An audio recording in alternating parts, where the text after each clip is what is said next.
वाहिगुरू जी का खालसा वाहिगुरू जी की फतेह। TV84 ਦੇ ਸਾਰੇ ਦਰਸ਼ਕ ਤੇ ਸਰੋਤੇ ਜਿਹੜੇ ਸਾਡੇ ਨਾਲ ਨਾਰਥ ਅਮਰੀਕਾ ਦੇ ਵਿੱਚੋਂ ਜੁੜੇ ਹੋਏ ਆ ਜਾਂ ਫਿਰ ਫੇਸਬੁੱਕ ਰਾਹੀਂ ਦੁਨੀਆ ਭਰ ਵਿੱਚ ਬੈਠ ਕੇ ਸਾਨੂੰ ਦੇਖ ਜਾਂ ਸੁਣ ਰਹੇ ਆ, ਉਹਨਾਂ ਸਭ ਦਾ ਮੈਂ ਅਮਰਵੀਰ ਸਿੰਘ ਅੱਜ ਇਸ ਪ੍ਰੋਗਰਾਮ ਦੇ ਵਿੱਚ ਤਹਿ ਦਿਲੋਂ ਸਵਾਗਤ ਕਰਦਾ। ਵਿਊਅਰਸ, ਅਸੀਂ ਪਿਛਲੇ ਦਿਨਾਂ ਦੇ ਵਿੱਚ ਦੇਖਿਆ ਕਿ ਭਾਰਤ ਦੀ ਅਸਾਮ ਸਟੇਟ ਦੇ ਵਿੱਚ ਜਿਹੜੇ 40 ਲੱਖ ਲੋਕ ਹੈਗੇ ਆ ਉਹਨਾਂ ਨੂੰ ਇਲੀਗਲ करार दे दिता गया। NRC national register of citizens ਦੇ ਥੱਲੇ ਜਿਹੜੇ ਮੁਸਲਮਾਨ ਹੈਗੇ ਆ ਉਹਨਾਂ ਚੋਂ ਬਹੁਤਾਤ ਜਿਹੜੇ 40 ਲੱਖ ਲੋਕ ਨੇ ਉਹਦੇ ਵਿੱਚ ਬੰਗਲਾਦੇਸ਼ੀ ਮੁਸਲਮਾਨ ਨੇ ਜਿਨ੍ਹਾਂ ਨੂੰ ਇਲੀਗਲ करार ਦਿੱਤਾ ਗਿਆ ਕਿ ਉਹ ਭਾਰਤ ਦੇ ਸਿਟੀਜ਼ਨ ਇਸ ਵਕਤ ਨਹੀਂ ਹੈਗੇ ਜਿਹੜਾ ਨੈਸ਼ਨਲ ਰਜਿਸਟਰ ਆਫ ਸਿਟੀਜ਼ਨਸ ਦੇ ਮੁਤਾਬਕ। ਸੋ ਇਹ ਜਿਹੜਾ ਪਾਰਟ ਹੈਗਾ ਇਹਨੇ ਜਦੋਂ ਇਹ ਕਦਮ ਚੁੱਕਿਆ ਗਿਆ ਤਾਂ ਇਹਨੇ ਭਾਰਤ ਦੀ ਜਿਹੜੀ ਸਿਆਸਤ ਹੈਗੀ ਹੈ ਉਹ ਕਾਫੀ ਗਰਮਾ ਦਿੱਤੀ ਹੈ। ਇੱਥੋਂ ਤੱਕ ਕਿ ਜਿਹੜੇ ਵੈਸਟ ਬੰਗਾਲ ਦੇ ਮੁੱਖ ਮੰਤਰੀ ਨੇ ਮਮਤਾ ਬੈਨਰਜੀ ਉਹਨਾਂ ਵੱਲੋਂ ਇੱਥੋਂ ਤੱਕ ਕਹਿ ਦਿੱਤਾ ਗਿਆ ਕਿ ਜਿਹੜਾ ਇਹ ਮੂਵ BJP ਵੱਲੋਂ ਚੁੱਕਿਆ ਗਿਆ ਕੀਤਾ ਗਿਆ ਅਮਲੀ ਜਾਮਾ ਪਹਿਨਾਇਆ ਗਿਆ ਇਹਦੇ ਨਾਲ ਜਿਹੜੀ ਸਿਆਸਤ ਹੈਗੀ ਹੈ ਉਹ ਇਸ ਹੱਦ ਤੱਕ ਪੋਲਰਾਈਜ਼ ਹੋ ਜਾਵੇਗੀ ਕਿ ਆਉਣ ਵਾਲੇ ਸਮੇਂ ਦੇ ਵਿੱਚ ਭਾਰਤ ਦੀ ਜਿਹੜੀ ਹੋਂਦ ਹੈਗੀ ਹੈ ਉਹਨੂੰ ਵੀ ਇਹਦੇ ਨਾਲ ਖਤਰਾ ਹੋ ਸਕਦਾ। ਸੋ ਇਹਦੀਆਂ ਆਉਣ ਵਾਲੀ ਸਮੇਂ ਦੇ ਵਿੱਚ ਦੂਰਗਾਮੀ ਪ੍ਰਭਾਵ ਕੀ ਹੋ ਸਕਦੇ ਨੇ ਤੇ ਇਸ ਸਟੈਪ ਦੀ ਬੈਕਗਰਾਉਂਡ ਕੀ ਹੈਗੀ ਹੈ, ਕੀ ਕਾਰਨ ਨੇ ਕਿ 40 ਲੱਖ ਲੋਕਾਂ ਨੂੰ ਗੈਰ ਕਾਨੂੰਨੀ ਐਲਾਨ ਦਿੱਤਾ ਗਿਆ, ਇਲੀਗਲ ਐਲਾਨ ਦਿੱਤਾ ਗਿਆ ਕਿ ਉਹ ਭਾਰਤ ਦੇ ਨਾਗਰਿਕ ਨਹੀਂ ਹੈਗੇ ਤੇ ਉਹਨਾਂ 40 ਲੱਖ ਲੋਕਾਂ ਨਾਲ ਇਸ ਵਕਤ ਕੀ ਸਥਿਤੀ ਬਣੀ ਹੋਈ ਹੈ ਉਹਨਾਂ ਦੀ ਕਿ ਉਹਨਾਂ ਨੂੰ ਡਿਟੈਂਸ਼ਨ ਸੈਂਟਰਸ ਦੇ ਵਿੱਚ ਜੇਲ੍ਹਾਂ ਰੱਖਿਆ ਜਾਵੇਗਾ ਜਾਂ ਕਿਸੇ ਹੋਰ ਮੁਲਕ ਦੇ ਵਿੱਚ ਬੰਗਲਾਦੇਸ਼ ਦੇ ਵਿੱਚ ਉਹਨਾਂ ਨੂੰ ਡਿਪੋਰਟ ਕੀਤਾ ਜਾਵੇਗਾ। ਸਰਕਾਰ ਦੀ ਕੀ ਨੀਤੀ ਹੈਗੀ ਹੈ ਇਸ ਦੇ ਉੱਪਰ ਗੱਲਬਾਤ ਕਰਨ ਦੇ ਲਈ ਅੱਜ ਸਾਡੇ ਨਾਲ ਦਿੱਲੀ ਤੋਂ ਉੱਘੇ ਪੱਤਰਕਾਰ ਸਰਦਾਰ ਗੁਰਚਰਨ ਸਿੰਘ ਬੱਬਰ ਫੋਨ ਲਾਈਨ ਤੇ ਜੁੜੇ ਹੋਏ ਨੇ। ਆਓ ਉਹਨਾਂ ਨਾਲ ਮਿਲ ਕੇ ਅੱਜ ਦੀ ਵਿਚਾਰ ਚਰਚਾ ਦੀ ਸ਼ੁਰੂਆਤ ਕਰਦੇ ਹਾਂ। ਹਾਂਜੀ ਬੱਬਰ ਸਾਹਿਬ, ਤੁਹਾਡਾ ਸਵਾਗਤ ਹੈ ਜੀ। ਵਾਹਿਗੁਰੂ ਜੀ ਕਾ ਖਾਲਸਾ ਵਾਹਿਗੁਰੂ ਜੀ ਕੀ ਫਤਿਹ। ਵਾਹਿਗੁਰੂ ਜੀ ਦਾ ਵਾਹਿਗੁਰੂ ਫਤਿਹ। ਬੱਬਰ ਸਾਹਿਬ, ਸਾਰਿਆਂ ਤੋਂ ਪਹਿਲਾਂ ਤਾਂ ਜਿਹੜਾ ਇਹ ਮੂਵ ਸਰਕਾਰ ਵੱਲੋਂ ਚੁੱਕਿਆ ਗਿਆ 40 ਲੱਖ ਲੋਕਾਂ ਨੂੰ ਇਲੀਗਲ करार ਦੇ ਦਿੱਤਾ ਗਿਆ ਜਿਹਦੇ 'ਚ ਜ਼ਿਆਦਾਤਰ ਬੰਗਲਾਦੇਸ਼ੀ ਮੁਸਲਮਾਨ ਨੇ। ਮੈਂ ਥੋੜ੍ਹਾ ਜਿਹਾ ਇਹਦੀ ਬੈਕਗਰਾਉਂਡ ਦੇ ਬਾਰੇ ਦੇ ਵਿੱਚ ਤੁਹਾਡੇ ਕੋਲੋਂ ਜਾਣਨਾ ਚਾਹੂੰਗਾ ਵੀ ਬਿਹਾਈਂਡ ਦਾ ਸੀਨਸ ਇਹਦੀ ਬੈਕਗਰਾਉਂਡ ਕਿੱਥੋਂ ਸ਼ੁਰੂ ਹੋਈ ਹੈ।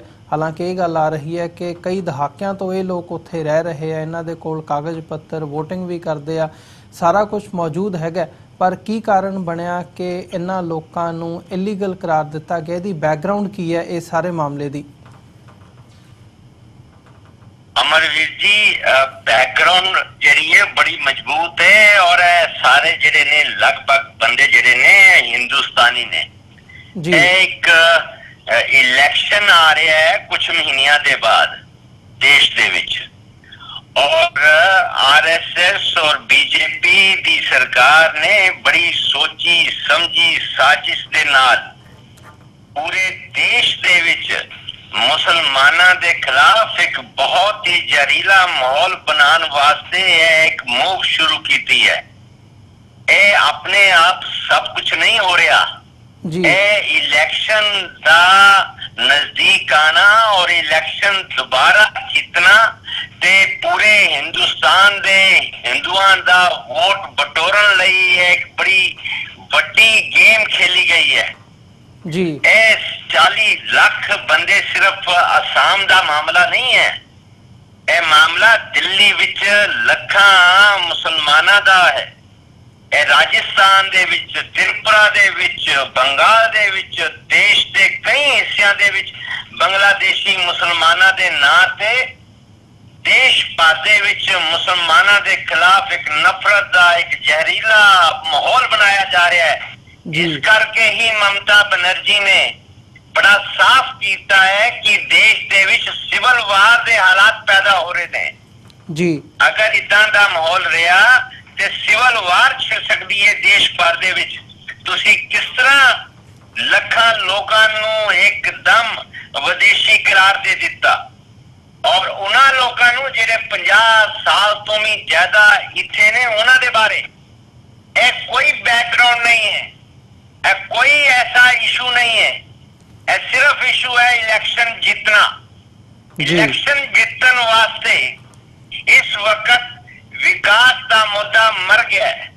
इस वक्त सबका विकास ਦਾ ਮੁੱਦਾ ਬਿਲਕੁਲ ਖਤਮ ਹੋ ਗਿਆ, ਅੱਛੇ ਦਿਨਾਂ ਦਾ ਮੁੱਦਾ ਖਤਮ ਹੋ ਗਿਆ। ਹੁਣ ਆ ਗਿਆ ਮੁੱਦਾ ਧਰਮ ਤੇ।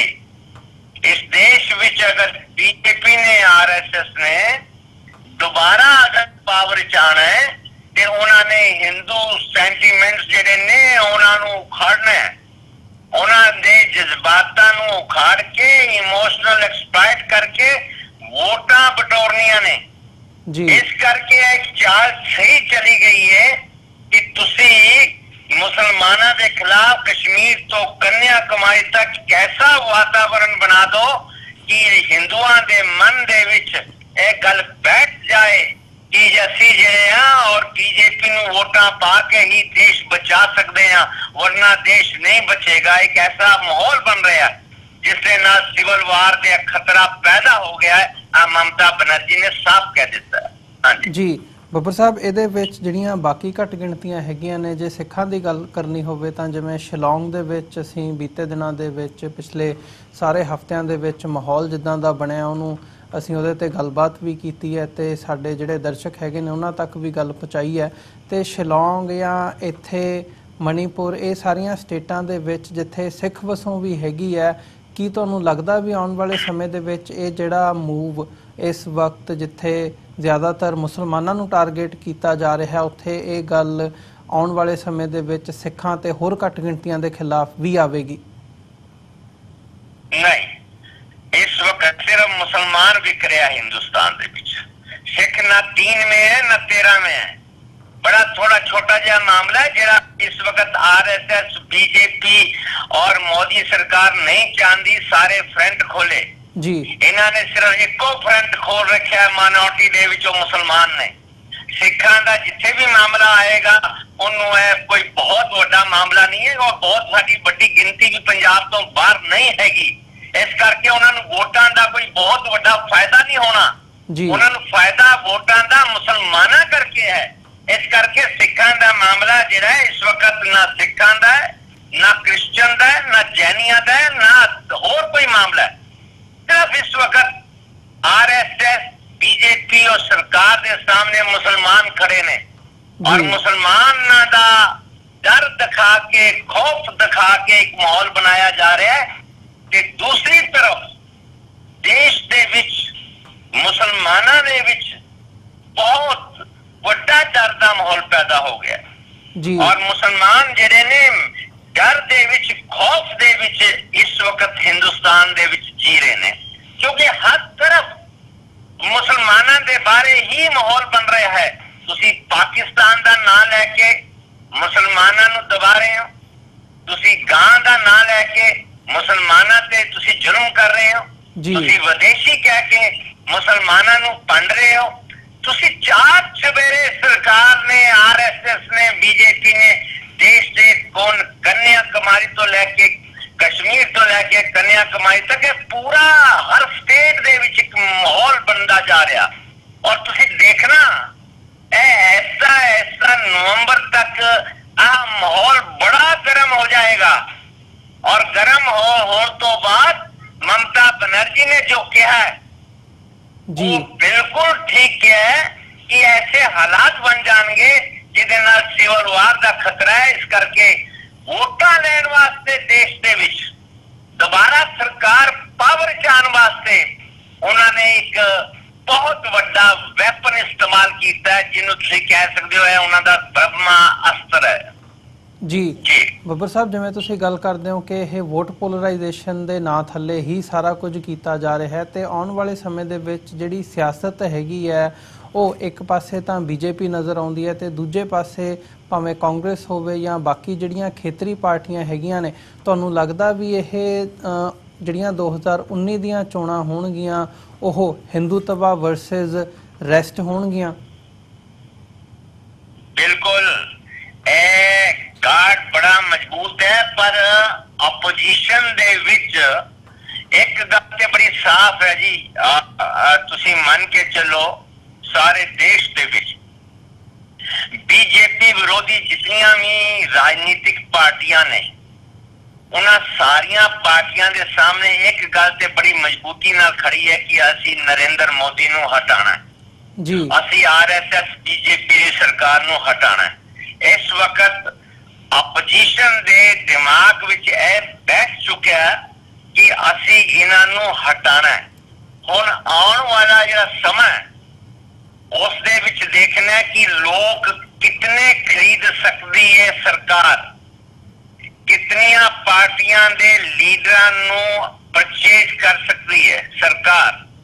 क्योंकि अतीत दे विच वेखण नूं आया कि लोग पोलिटिकल पार्टियां दे लीडर जिहड़े ने ठीक वक्त ते सरकारां परचेज कर लैंदियां ने, वो विक जांदे ने जी, ते मजबूती जिहड़ी दिखदी है वो टुट जांदी है।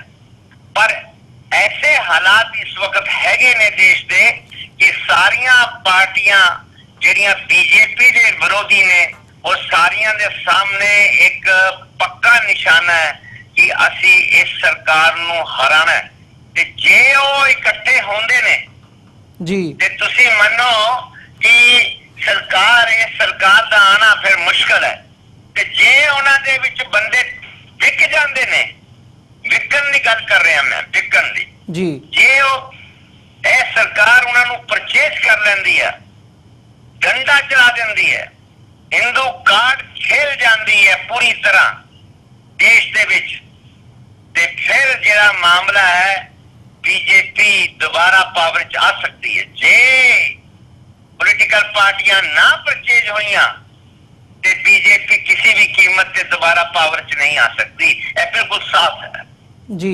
ਖੋਬਰ ਸਾਹਿਬ, ਜਿਵੇਂ ਜਿਹੜੇ ਵੈਸਟ ਬੰਗਾਲ ਦੇ ਮੁੱਖ ਮੰਤਰੀ ਹੈਗੇ ਆ ਮਮਤਾ ਬੈਨਰਜੀ, ਉਹਨਾਂ ਨੇ ਕਾਂਗਰਸ ਦੀ ਲੀਡਰਸ਼ਿਪ ਸੋਨੀਆ ਗਾਂਧੀ ਤੇ ਰਾਹੁਲ ਗਾਂਧੀ ਨਾਲ ਮੁਲਾਕਾਤ ਵੀ ਕੀਤੀ ਹੈ ਇਸ ਸਾਰੇ ਇਸ਼ੂ ਦੇ ਉੱਪਰ ਕਿ ਜਿਹੜੀ ਆਪੋਜੀਸ਼ਨ ਹੈਗੀ ਹੈ ਉਹਨੂੰ ਇਕੱਠਿਆਂ ਕੀਤਾ ਜਾਵੇ, ਇੱਕ ਸਾਂਝਾ ਫਰੰਟ ਤਿਆਰ ਕੀਤਾ ਜਾਵੇ ਤੇ ਇਸ ਮੁੱਦੇ ਦੇ ਉੱਤੇ ਬੀਜੇਪੀ ਨੂੰ ਜਿਹੜੀ ਹੈ ਟੱਕਰ ਦਿੱਤੀ ਜਾਵੇ। ਤੁਹਾਨੂੰ ਲੱਗਦਾ ਵੀ ਇਹ ਸਾਰੇ ਪਾਰਟ ਤੇ ਇਸ ਵਕਤ ਜਿਹੜਾ ਮਾਹੌਲ ਬਣਿਆ ਹੋਇਆ, ਜਿਵੇਂ ਬੀਜੇਪੀ ਤੇ ਆਰਐਸਐਸ ਸਾਰਾ ਸਿਸਟਮ, ਐਡਮਿਨਿਸਟ੍ਰੇਸ਼ਨ, ਸਾਰੀਆਂ ਜਿਹੜੀਆਂ ਬ੍ਰਾਂਚਿਸ ਹੈਗੀਆਂ ਨੇ, ਜੁਡੀਸ਼ਰੀ, ਮੀਡੀਆ ਤੱਕ, ਕਿਸ ਹਿਸਾਬ ਨਾਲ ਉਹਨਾਂ ਦੀ ਪਕੜ ਹੈਗੀ ਹੈ ਇਸ ਵਕਤ ਵੀ ਉਹਨਾਂ ਨੂੰ ਉੱਥੋਂ ਹਟਾਏ ਜਾਣ ਦੀ ਜਿਹੜੀ ਸੰਭਾਵਨਾ ਕਿੰਨੀ ਕੁ ਨਜ਼ਰ ਆਉਂਦੀ ਹੈ? देखो, ममता बनर्जी, मायावती, अखिलेश यादव, चंद्रबाबू नायडू, पवार, शिवसेना, बहुत सारिया पार्टियां, लालू यादव की पार्टी, साउथ दियां पार्टियां, सारे जिहड़ियां स्टेटां दे विच अड-अड रीजनल फोर्सेस ने, इस वक्त सारे चाहुंदे ने कि असी आई सरकार नूं हटाइए जी। और मोदी सरकार नूं हटाउण वास्ते चंगी गल है, चंगी गल जिहड़ी चल रही है कि यह आपस दे विच गलबात कर रहे ने जी। इन्हां सारियां दी आपस विच गलबात चल रही है, यह चंगे संकेत।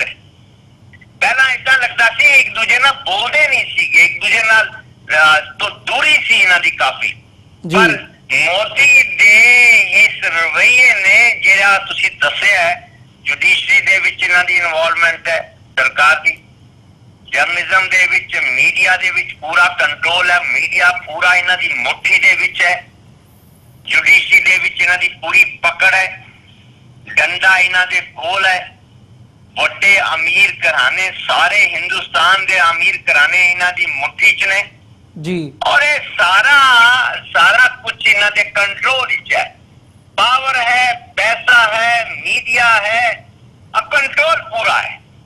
इस करके इन्हां नूं जापदा है कि असी दोबारा पावर च बड़े आराम नाल आ जावांगे, क्योंकि साडी मुट्ठी विच सब ने ते नाल ही साडे कोल हिंदू कार्ड है। असी प्रभु राम दे मंदिर की गल करांगे, और हो सकता है कोई ऑर्डिनेंस, हो सकता है कि पार्लियामेंट च एक ऑर्डिनेंस लिया के प्रभु राम दा मंदिर बनाने वास्ते एक ऑर्डिनेंस जारी कर देन कि 1 अरब हिंदुआं दी भावनावां जिहड़ियां ने प्रभु राम दे मंदिर नाल जुड़ियां होईयां ने, इस करके असी जिहड़े ने इत्थे कार सेवा शुरू करन लगे हां। इदां दा भी गल्लां जिहड़ियां ने सामने आ रहीआं ने कि जिस तरह SC ST दा इन्हां ने ऑर्डिनेंस जारी पार्लियामेंट पास कीता है, इदां इन्हां ने राम मंदिर दा ऑर्डिनेंस पास करके सारे हिंदुस्तान दे दुनिया भर दे विच रहने वाले हिंदुआं नूं अपील करनी है कि 1 वोट दे दो ते प्रभु राम दा मंदिर ले लो। जी एक वोट दे दो ते प्रभु राम दा मंदिर है। ए अगर एक चली गई इन्हां दी कंपेन कामयाब हो गई ते पावर च आ जाएंगे, क्योंकि लोगों के मन दे विच तुसी उन्हां दे जिसले धार्मिक जज्बातां नूं तुसी सामने खड़ा करते हो जी ते लोग आ जाते हैं उस चक्कर विच। एक इन्हां दे कोल प्लस पॉइंट है राम मंदिर दा, धारा 370 का भी इन्हां दे कोल एक वैपन है। और ये सब कुछ अपने आप नहीं हो रहा, ये सब कुछ जो है पूरी प्लानिंग दे नाल स्ट्रैटेजी दे नाल एक एक कदम फूक के हो रहा है। पर मैं एक साफ कर दवां, क्रिश्चियनां नूं, ईसाइयां नूं, सिखां नूं, जैनियां नूं ये सरकार हाली कुछ नहीं कहेगी जी। एक आरएसएस की एक स्ट्रैटेजी है, तुसी एक वक्त ते एक लोग एक कम्युनिटी नु फोकस करो, तुसी सारियां नु खड़ा ना कर दो अपने खिलाफ। ये सारियां नु अपने खिलाफ खड़ा नहीं करना चाहते, इस करके इन्होंने हाली इस वक्त मुसलमानों नु ही सिर्फ टारगेट कर रखा है और मुसलमानों में डर फैल गया है जी। ਬੱਬਰ ਸਾਹਿਬ, ਜਦੋਂ ਅਸੀਂ ਹਿੰਦੂਤਵਾ ਦੀ ਗੱਲ ਕਰ ਰਹੇ ਹਾਂ ਤੇ ਜਿਹੜੀਆਂ ਚੋਣਾਂ ਹੋਣੀਆਂ ਨੇ 2019 ਦੀਆਂ, ਉਸ ਹਵਾਲੇ ਨਾਲ ਅਸੀਂ ਦੇਖਦੇ ਹਾਂ ਕਿ ਇੱਕ ਪਾਸੇ ਭਾਜਪਾ ਹੈਗੀ ਹੈ ਤੇ ਸਾਰੀ ਆਪੋਜੀਸ਼ਨ ਕਾਂਗਰਸ ਦੇ ਨਾਲ ਤੁਸੀਂ ਨਾਮ ਲਿਆ, ਮਾਇਆਵਤੀ ਤੋਂ ਲੈ ਕੇ ਲਾਲੂ ਯਾਦਵ ਤੱਕ ਦਾ ਸਾਰਿਆਂ ਦਾ। ਇਸ ਸਾਰੇ ਪਾਰਟ ਦੇ ਵਿੱਚ ਜਿੱਥੇ ਤੁਸੀਂ ਬੈਠੇ ਹੋ ਦਿੱਲੀ ਦੇ ਵਿੱਚ, ਉੱਥੇ ਆਮ ਆਦਮੀ ਪਾਰਟੀ ਦੀ ਸਰਕਾਰ ਹੈਗੀ ਹੈ। ਅਰਵਿੰਦ ਕੇਜਰੀਵਾਲ ਦਾ ਰੁਝਾਨ ਇਸ ਸਾਰੇ ਪਾਰਟ ਦੇ ਵਿੱਚ ਕਿੱਧਰ ਨੂੰ ਹੈਗਾ, ਉਹ ਕਿੱਥੇ ਇੱਕ ਫਾਲ ਕਰਦੇ ਆ, ਜਾਂ ਆਮ ਆਦਮੀ ਪਾਰਟੀ ਦਾ ਕੀ ਰਵੱਈਆ ਹੈਗਾ ਇਸ ਸਾਰੇ ਪਾਰਟ ਨੂੰ ਮੁੱਖ ਰੱਖਦਿਆਂ? ਆਮ ਆਦਮੀ ਪਾਰਟੀ ਕਾਂਗਰਸ ਦੇ ਨਜ਼ਦੀਕ ਤੇ ਆਈ ਹੈ और पार्लियामेंट विच भी देखने ਨੂੰ आया कि आम आदमी पार्टी नजदीक आई है। और अब कई स्टेजा ते आम आदमी पार्टी का रवैया बड़ा कांग्रेस दे बारे नरम रहा और कांग्रेस पार्टी दे भी बड़े लीडर जिहड़े ने उन्हां दा रवैया भी आम आदमी पार्टी दे बारे थोड़ा नरम होया।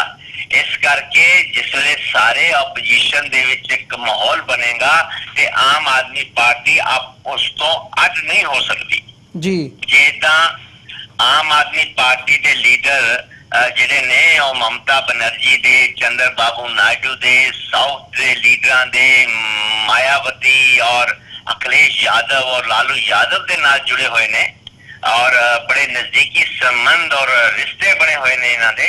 इथों संकेत मिलता है कि जे जरूरत पई वक्त दे मुताबिक आम आदमी पार्टी दे विच हुण काफी बदलाव है। जब आम आदमी पार्टी ने पंजाब दे विच जिहड़ा माहौल है उसनूं भी अगर तुसीं देखिया जाए ते बड़ा आम आदमी पार्टी जिहड़ी उत्थे सिमटदी जांदी है और पार्टी टुटदी जांदी है, टुट रही है लगातार। और लोगों दे विच उन्हां दा उत्थे जिहड़ा एक बहुत वड्डी उन्हां दी लहर सी ड्रग्स दे अगेंस्ट और करप्शन दे अगेंस्ट, लोगों का विश्वास होना तो थोड़ा नहीं काफी टूट गया है जी। और इस करके आम आदमी पार्टी का भी रवैया चेंज है, हालात के मुताबिक उन्हां दे विच भी बड़ा बदलाव आया, उन्हां दी सोच विच काम करन दे तरीके च बड़ा फर्क आया है। इस करके आम आदमी पार्टी भी जब कदी हालात इस तरह के ओपोजिशन दे बननगे, सारे लोग एक दूजे के नाल खड़े होके मोदी के खिलाफ काम जरूर करनगे, जो संकेत मिल रहे हैं जी जी। ਤੇ ਬੱਬਰ ਸਾਹਿਬ, ਜਿਵੇਂ ਤੁਸੀਂ ਜ਼ਿਕਰ ਕੀਤਾ ਪੰਜਾਬ ਦੀ ਡਿਵੈਲਪਮੈਂਟ ਦਾ, ਪੰਜਾਬ ਦੇ ਵਿੱਚ ਆਮ ਆਦਮੀ ਪਾਰਟੀ ਟੁੱਟ ਰਹੀ ਹੈ ਤੇ ਇਹ ਜਿਹੜੀਆਂ ਡਿਵੈਲਪਮੈਂਟਸ ਹੋ ਰਹੀਆਂ ਨੇ, ਤੁਸੀਂ ਇਹਨੂੰ ਕਿਵੇਂ ਐਨਾਲਾਈਜ਼ ਕਰਦੇ ਹੋ ਪੰਜਾਬ ਦੇ ਹਵਾਲੇ ਦੇ ਨਾਲ? ਜੇ ਦੇਖਣਾ ਹੋਵੇ ਜਿੱਥੇ ਇਹ ਟੁੱਟਣ ਦੀ ਗੱਲ ਹੈਗੀ ਹੈ, ਬਹੁਤੇ ਜਿਹੜੇ ਲੋਕ ਹੈਗੇ ਆ ਉਹ ਪੰਜਾਬ ਦੇ ਹੱਕ ਵਿੱਚ ਖਲੋਤੇ ਆ, ਪੰਜਾਬ ਦੇ ਹੱਕਾਂ ਦੀ ਜਿਹੜੀ ਗੱਲ ਹੈਗੀ ਹੈ ਉਹ ਕਰ ਰਹੇ ਨੇ। ਇਸ ਵਕਤ ਜਿੱਦਾਂ ਦਾ ਮਾਹੌਲ ਬਣਿਆ ਹੋਇਆ ਤੇ ਜਿਹੜੀ ਸੈਂਟਰ ਕੇਂਦਰ ਦੀ ਲੀਡਰਸ਼ਿਪ ਹੈਗੀ ਆਮ ਆਦਮੀ ਪਾਰਟੀ ਦੀ, ਉਹਦੇ ਤੋਂ ਜਿਹੜਾ ਇਹ ਟੁੱਟਣ ਦਾ ਰੁਝਾਨ ਹੈਗਾ, ਇਹਨੂੰ ਤੁਸੀਂ ਕਿਵੇਂ ਐਨਾਲਾਈਜ਼ ਕਰਦੇ ਹੋ? सोच बड़ा फर्क है, काम करने के स्टाइल दे विच बड़ा फर्क है। आम आदमी पार्टी की जी दिल्ली की लीडरशिप है और पंजाब की आम आदमी पार्टी की जी लीडरशिप है, उन्होंने सोच दे विच बड़ा फर्क है, बॉडी लैंग्वेज च बड़ा फर्क है, बोलन चालन च बड़ा फर्क है, इशू रेज करन दे विच बड़ा फर्क है और एक दूजे की रिस्पेक्ट करन दे विच बड़ा फर्क है। ईगो प्रॉब्लम है और एक दूजे नु बहुत ना मनना, ये भी एक बड़ी प्रॉब्लम है। ਔਰ ਆਮ ਆਦਮੀ ਪਾਰਟੀ ਜਿਸ ਤਰੀਕੇ ਦੇ ਨਾਲ ਦਿੱਲੀ ਦੇ ਵਿੱਚ ਉਹਨਾਂ ਦੇ ਹਾਈ ਕਮਾਂਡ ਦੀ ਜਿਹੜੀ ਲੀਡਰਸ਼ਿਪ ਹੈ, ਵੱਡੀ ਲੀਡਰਸ਼ਿਪ ਹੈ, ਉਸ ਦਾ ਜਿਹੜਾ ਕੰਮ ਕਰਨ ਦਾ ਅੰਦਾਜ਼ ਹੈ, ਤਰੀਕਾ ਹੈ, ਉਹ ਪੰਜਾਬ ਦੀ ਲੀਡਰਸ਼ਿਪ ਨੂੰ ਕਿਤੇ ਵੀ ਵਾਰਾ ਨਹੀਂ ਖਾਂਦਾ। ਇਸ ਕਰਕੇ ਸ਼ੁਰੂ ਤੋਂ ਬਾਰ-ਬਾਰ ਪਾਰਟੀ ਟੁੱਟਦੀ ਗਈ, ਪਰ ਲੋਕਾਂ ਦੇ ਵਿੱਚ ਜਿਹੜਾ ਇੱਕ ਮਾਹੌਲ ਸੀਗਾ, ਲੋਕਾਂ ਦੇ ਵਿੱਚ ਇੱਕ ਐਸਾ ਇਹਨਾਂ ਤੇ ਵਿਸ਼ਵਾਸ ਬਣਿਆ ਸੀਗਾ ਕਿ ਦਿੱਲੀ ਦੇ ਵਿੱਚ ਇਹਨਾਂ ਦੀ ਬੜੀ ਵੱਡੀ ਜਿੱਤ ਹੋਈ ਸੀ ਔਰ ਇਹਨਾਂ ਨੇ ਕਰਪਸ਼ਨ ਦੇ ਅਗੇਂਸਟ ਇੱਕ ਅਲੱਗ ਜਗ੍ਹਾ ਦਿੱਤੀ ਸੀ। ਇਹਨਾਂ ਨੇ ਪੰਜਾਬ ਦੇ ਵਿੱਚ ਕਰਪਸ਼ਨ ਦੇ ਅਗੇਂਸਟ ਇੱਕ ਮਾਹੌਲ ਬਣਾ ਦਿੱਤਾ ਸੀਗਾ। ਦਿੱਲੀ ਦੀ ਆਮ ਆਦਮੀ ਪਾਰਟੀ ਲੀਡਰਸ਼ਿਪ ਦੇ ਵੱਡੇ ਲੀਡਰਾਂ ਨੇ ਪੰਜਾਬ ਜਾ ਕੇ ਐਸਾ ਮਾਹੌਲ ਬਣਿਆ ਕਿ ਕਰਪਸ਼ਨ ਦੇ ਅਗੇਂਸਟ ਇਹਨਾਂ ਨੇ ਮਤਲਬ ਕਿ ਇੱਕ ਬੰਦੇ ਦੇ ਵਿੱਚ ਵਿਸ਼ਵਾਸ ਪੈਦਾ ਕਰ ਦਿੱਤਾ ਕਿ ਜਦ ਆਮ ਆਦਮੀ ਪਾਰਟੀ ਪੰਜਾਬ ਵਿੱਚ ਪਾਵਰ 'ਚ ਆਏਗੀ ਤਾਂ ਪੰਜਾਬ ਵਿੱਚੋਂ ਕਰਪਸ਼ਨ ਜਿਹੜੀ ਹੈ ਬਿਲਕੁਲ ਮੁੱਕ ਜਾਏਗੀ। ਔਰ ਇਹਨਾਂ ਨੇ ਮਜੀਠੀਆ ਦੇ ਖਿਲਾਫ, ਡਰੱਗਸ ਦੇ ਖਿਲਾਫ, ਚਿੱਟੇ ਦੇ ਖਿਲਾਫ ਜਿਸ ਤਰ੍ਹਾਂ ਦਾ ਬਹੁਤ ਵੱਡਾ ਕੰਪੇਨ ਕੀਤਾ, ਲੋਕਾਂ ਨੂੰ ਬੜੀ ਉਮੀਦ ਲੱਗੀ ਕਿ ਡਰੱਗਸ ਖਤਮ ਹੋ ਜਾਏਗੀ। ਉਹ ਸਾਰੀਆਂ ਜਿਹੜਾ ਕਰਨ ਦਾ ਤਰੀਕਾ ਸੀ ਇਹਨਾਂ ਦਾ, ਪੰਜਾਬ ਦੇ ਵਿੱਚ ਇਹਨਾਂ ਨੂੰ ਵੋਟਾਂ ਪੈ ਗਈਆਂ, ਪਰ ਅਸਲ ਦੇ ਵਿੱਚ ਜਿਹੜੀ ਲੀਡਰਸ਼ਿਪ ਦਾ ਜਿਹੜਾ ਆਪਣਾ ਤਾਲਮੇਲ ਹੈ, ਜਿਹੜਾ ਕੰਮ ਕਰਨ ਦਾ ਤਰੀਕਾ ਹੈ, ਜਿਹੜੀ ਸੋਚ ਹੈ, ਉਹ ਪੰਜਾਬ ਦੀ ਅੱਡ ਹੈ ਔਰ ਆਮ ਆਦਮੀ ਪਾਰਟੀ ਦੀ ਅੱਡ ਹੈ। ਬੇਸ਼ੱਕ ਆਮ ਆਦਮੀ ਪਾਰਟੀ ਨਾਂ ਦੀ ਪਾਰਟੀ ਦੇ ਵਿੱਚ ਪੰਜਾਬ ਦੇ ਬਹੁਤ ਲੋਕ ਸ਼ਾਮਲ ਹੋ ਗਏ, ਪਰ ਸ਼ਾਮਲ ਹੋਏ ਪਰ ਸੋਚ ਨਹੀਂ ਮਿਲੀ, ਸੋਚ ਨਹੀਂ ਮਿਲੀ। ਔਰ ਉਹੀ ਕਾਰਨ ਹੈ ਇਹ ਟੁੱਟਦੇ ਹੁਣ ਬੜੇ ਹੀ ਛੋਟੇ ਹੋ ਗਏ। ਹਾਂਜੀ ਜੀ ਬੱਬਰ ਸਾਹਿਬ, ਅੱਡ ਕੀ ਹੈ ਜਦੋਂ ਤੁਸੀਂ ਕਹਿੰਦੇ ਹੋ ਵੀ ਸੋਚ ਅੱਡ ਹੈਗੀ ਹੈ? ਕਿਹੜਾ ਉਹੀ ਮਾਡਲ ਹੈਗਾ ਜਿਹੜਾ ਉਹਨਾਂ ਨੇ ਦਿੱਲੀ ਦੇ ਵਿੱਚ ਲਾਇਆ ਤੇ ਉਹੀ ਮਾਡਲ ਉਹਨਾਂ ਨੇ ਪੰਜਾਬ ਦੇ ਵਿੱਚ ਲਾਇਆ, ਜਾਂ ਫਰਕ ਇਹ ਨਜ਼ਰ ਆਉਂਦਾ ਹੈ ਵੀ ਪੰਜਾਬ ਦੇ ਜਿਹੜੀ ਲੀਡਰਸ਼ਿਪ ਹੈਗੀ ਹੈ ਉਹ ਪੰਜਾਬ ਸੈਂਟਰਿਕ ਹੈ, ਪੰਜਾਬ ਦੇ ਇੰਟਰਸਟ ਉਹ ਪਹਿਲਾਂ ਰੱਖ ਰਹੀ ਹੈ ਇਸ ਵਕਤ, ਜਾਂ ਹੋਰ ਕੀ ਵੱਖਰਾ ਨਜ਼ਰ ਆਉਂਦਾ? ਵੱਖਰਾ ਸੀ ਜੀ, ਇਹਨਾਂ ਨੇ ਜਿੱਦਾਂ ਮਾਫੀ ਮੰਗ ਲਈ। ਪਹਿਲਾਂ ਤੁਸੀਂ ਕਹਿਤਾ ਹੈ ਬੰਦੇ ਬੜੇ ਮਾੜੇ ਨੇ ਔਰ ਇਹ ਬੰਦੇ ਜਿਹੜੇ ਨੇ ਕਰਪਟ ਨੇ, ਇਹ ਬੰਦਿਆਂ ਨੇ, ਇਹ ਡਰੱਗਸ ਦੇ ਲੀਡਰ ਨੇ, ਇਹ ਸਾਰੇ ਪੰਜਾਬ ਨੂੰ ਡਰੱਗਸ ਸਪਲਾਈ ਕਰਨ ਵਾਲੇ ਬੰਦੇ ਨੇ, ਅਸੀਂ ਆਵਾਂਗੇ ਡੰਡਾ ਚਲਾਵਾਂਗੇ। ਤੁਸੀਂ ਮਾਫੀ ਮੰਗ ਕੇ ਕਹਿ ਦਿੱਤਾ ਕਿ ਸਾਡੇ ਤੋਂ ਗਲਤੀ ਹੋ ਗਈ, ਅਸੀਂ ਮਾਫੀ ਮੰਗਦੇ ਹਾਂ, ਆਪਾਂ ਸਾਰੇ ਆਪਣੇ ਐਲੀਗੇਸ਼ਨ ਵਾਪਸ ਲੈਣੇ। ਉਹ ਜਿਹੜਾ ਤੁਹਾਡਾ ਵਿਸ਼ਵਾਸ ਬਣਿਆ ਸੀਗਾ ਪੰਜਾਬ ਦੇ ਲੋਕਾਂ ਦੇ ਵਿੱਚ, ਉਹ ਤੁਸੀਂ ਆਪਣੇ ਆਪ ਤੋੜ ਲਿਆ। ਤੁਸੀਂ ਇਹ ਸਾਬਤ ਕਰ ਦਿੱਤਾ ਅਸੀਂ ਝੂਠ ਬੋਲਿਆ। ਤੁਸੀਂ ਸਾਫ਼ ਲੋਕਾਂ ਨੂੰ ਸੰਕੇਤ ਦੇ ਦਿੱਤਾ ਕਿ ਅਸੀਂ ਝੂਠੇ ਸੀਗੇ, ਅਸੀਂ ਤੇ ਵੋਟਾਂ ਲੈਣ ਵਾਸਤੇ ਹੀ ਸਭ ਕੁਝ ਬੋਲਿਆ, ਅਸੀਂ ਤੇ ਵਾਪਸ ਲੈਣੇ ਆਪਣੇ ਐਲੀਗੇਸ਼ਨ। ਇੱਕ ਜਿਹੜਾ ਵਿਸ਼ਵਾਸ ਸੀਗਾ ਉਹ ਟੁੱਟਿਆ। ਨੰਬਰ 1। ਨੰਬਰ 2, ਪੰਜਾਬ ਦੀ ਜਿਹੜੀ ਲੀਡਰਸ਼ਿਪ ਹੈ ਨਾ, ਉਹਦੀ ਸੋਚ ਪੰਜਾਬ ਨੂੰ ਦੇ ਵਾਸਤੇ ਜ਼ਿਆਦਾ ਹੈ ਜੀ। ਆਮ ਆਦਮੀ ਪਾਰਟੀ ਦੀ ਜਿਹੜੀ ਦਿੱਲੀ ਦੀ ਲੀਡਰਸ਼ਿਪ ਹੈ ਉਹ ਸਿਰਫ ਪੰਜਾਬ ਦੇ ਬਾਰੇ ਜਾਂ ਉਸ ਪੰਜਾਬੀਆਂ ਦੇ ਬਾਰੇ ਤੱਕ ਨਹੀਂ ਸੀਮਤ। ਉਹ ਸਿਰਫ ਪੰਜਾਬ ਦੇ ਲੋਕਾਂ ਦੀ ਔਰ ਦੀਆਂ ਗੱਲਾਂ ਨਹੀਂ ਕਰਨਾ ਚਾਹੁੰਦੇ, ਉਹ ਵੱਡੇ ਲੀਡਰ ਬਣਨਾ ਚਾਹੁੰਦੇ ਨੇ, ਉਹ ਨੈਸ਼ਨਲ ਲੀਡਰਸ਼ਿਪ ਬਣ ਕੇ ਪੂਰੇ ਦੇਸ਼ ਦੀ ਗੱਲ ਕਰਨਾ ਚਾਹੁੰਦੇ ਨੇ। ਤੇ ਪੰਜਾਬ ਦੀ ਜਿਹੜੀ ਲੀਡਰਸ਼ਿਪ ਹੈ ਆਮ ਆਦਮੀ ਪਾਰਟੀ ਦੀ, ਉਹਨਾਂ ਨੂੰ ਬਹੁਤਾ ਜ਼ਿਆਦਾ ਯੂਪੀ, ਬਿਹਾਰ, ਦਿੱਲੀ ਔਰ ਮਹਾਰਾਸ਼ਟਰ ਔਰ ਹੋਰ ਮੱਧ ਪ੍ਰਦੇਸ਼ ਔਰ ਰਾਜਸਥਾਨ ਦੇ ਮਾਮਲੇ ਦੇ ਵਿੱਚ ਕੋਈ ਬਹੁਤਾ ਉਹਨਾਂ ਦਾ ਰੁਝਾਨ ਨਹੀਂ ਹੈਗਾ, ਬਹੁਤ ਰੁਝਾਨ ਨਹੀਂ ਹੈਗਾ ਔਰ ਨਾ ਹੀ ਇੰਟਰਸਟ ਹੈ। ਉਹ ਪੰਜਾਬ ਨੂੰ ਦੇਖ ਕੇ ਕੰਮ ਕਰਦੇ ਨੇ ਤੇ ਜਿਹੜੀ ਸੈਂਟਰਲ ਲੀਡਰਸ਼ਿਪ ਹੈ ਉਹ ਦੇਸ਼ ਨੂੰ ਦੇਖ ਕੇ ਕੰਮ ਕਰਦੀ ਹੈ, ਆਪਣੀਆਂ ਵੋਟਾਂ ਦਾ ਹਿਸਾਬ ਲਗਾ ਕੇ ਗੱਲ ਕਰਦੀ ਹੈ ਕਿ ਸਾਨੂੰ ਨੁਕਸਾਨ ਕਿਤਨਾ ਹੋਣਾ ਹੈ ਤੇ ਸਾਨੂੰ ਫਾਇਦਾ ਕਿਤਨਾ ਹੋਣਾ ਹੈ ਪੂਰੇ ਦੇਸ਼ ਦੇ ਵਿੱਚ। ਇਹ ਬਹੁਤ ਵੱਡਾ ਫਰਕ ਹੈ, ਇਹ ਬਹੁਤ ਵੱਡਾ ਫਰਕ ਹੈ ਸੋਚ ਦਾ। ਜੀ ਬਿਲਕੁਲ ਬੱਬਰ ਸਾਹਿਬ, ਤੁਹਾਡਾ ਬਹੁਤ ਬਹੁਤ ਧੰਨਵਾਦ। ਇਸ ਸਾਰੇ ਇਸ਼ੂ ਦੇ ਉੱਪਰ ਤੁਸੀਂ ਆਪਣਾ ਸਮਾਂ ਕੱਢ ਕੇ ਸਾਡੇ ਨਾਲ ਵਿਚਾਰਾਂ ਦੀ ਸਾਂਝ ਪਾਈ ਹੈ। ਅੱਜ ਦੇ ਸ਼ੋਅ ਦੇ ਵਿੱਚ ਇੱਥੇ ਹੀ ਇਜਾਜ਼ਤ ਚਾਹਾਂਗੇ ਜੀ ਤੁਹਾਡੇ ਕੋਲੋਂ। ਬਹੁਤ ਬਹੁਤ ਧੰਨਵਾਦ ਤੁਹਾਡਾ। ਵਾਹਿਗੁਰੂ ਜੀ ਕਾ ਖਾਲਸਾ, ਵਾਹਿਗੁਰੂ ਜੀ ਕੀ ਫਤਿਹ। ਵਾਹਿਗੁਰੂ ਜੀ ਕੀ ਫਤਿਹ। ਵਿਊਅਰਸ, ਉਮੀਦ ਕਰਦੇ ਹਾਂ ਕਿ ਜਿਹੜੀ ਅੱਜ ਦੀ ਸਾਡੀ ਗੱਲਬਾਤ ਸੀ ਦਿੱਲੀ ਤੋਂ ਉੱਘੇ ਪੱਤਰਕਾਰ ਸਰਦਾਰ ਗੁਰਚਰਨ ਸਿੰਘ ਬੱਬਰ ਹੋਰਾਂ ਦੇ ਨਾਲ, ਉਹ ਤੁਹਾਨੂੰ ਜ਼ਰੂਰ ਪਸੰਦ ਆਈ ਹੋਵੇਗੀ। ਸੋ ਜਾਂਦੇ ਜਾਂਦੇ ਤੁਹਾਡੇ ਚਰਨਾਂ ਦੇ ਵਿੱਚ ਵੀ ਬੇਨਤੀ ਕਰਦੇ ਹਾਂ, TV 84 ਨੂੰ ਅੱਗੇ ਵਧਾਉਣ ਦੇ ਲਈ ਸਾਨੂੰ ਤੁਹਾਡੀ ਸਹਾਇਤਾ ਦੀ ਲੋੜ ਹੈ। TV84 ਨੂੰ ਡੋਨੇਟ ਕਰਨ ਦੇ ਲਈ ਤੁਸੀਂ ਸਾਡੀ ਵੈਬਸਾਈਟ www.tv84.tv ਤੇ ਜਾ ਕੇ ਸਾਨੂੰ ਡੋਨੇਟ ਕਰ ਸਕਦੇ ਹੋ ਤੇ ਮੰਥਲੀ ਡੋਨੇਸ਼ਨਸ ਦੇ ਲਈ ਪਲੇਜ ਕਰ ਸਕਦੇ ਹੋ। ਜੇ ਚੈੱਕ ਰਾਹੀਂ ਡੋਨੇਸ਼ਨਸ ਭੇਜਣੀਆਂ ਚਾਹੁੰਦੇ ਹੋ ਤਾਂ TV84 ਦੇ ਨਾਮ ਦਾ ਚੈੱਕ ਬਣਾ ਕੇ ਤੁਸੀਂ ਸਾਨੂੰ ਸਾਡੇ ਐਡਰੈਸ ਤੇ ਮੇਲ ਕਰ ਸਕਦੇ ਹੋ। 3601 37th Avenue, Long Island City, New York 11101। Website ਇੱਕ ਵਾਰ ਫਿਰ ਰਿਪੀਟ ਕਰਦੇ ਹਾਂ www.tv84.tv। ਇਸੇ ਦੇ ਨਾਲ ਵਿਊਅਰਸ ਅਸੀਂ ਅੱਜ ਦੇ ਪ੍ਰੋਗਰਾਮ ਦੇ ਵਿੱਚ ਤੁਹਾਡੇ ਕੋਲੋਂ ਇੱਥੇ ਹੀ ਇਜਾਜ਼ਤ ਚਾਹਾਂਗੇ। ਅਗਲੇ ਹਫਤੇ ਸੋਮਵਾਰ ਨੂੰ ਤੁਹਾਡੇ ਨਾਲ ਦੁਬਾਰਾ ਫਿਰ ਮੁਲਾਕਾਤ ਹੋਵੇਗੀ। ਤਦ ਤੱਕ ਲਈ ਇਜਾਜ਼ਤ ਦਿਓ ਜੀ। ਵਾਹਿਗੁਰੂ ਜੀ ਕਾ ਖਾਲਸਾ, ਵਾਹਿਗੁਰੂ ਜੀ ਕੀ ਫਤਿਹ।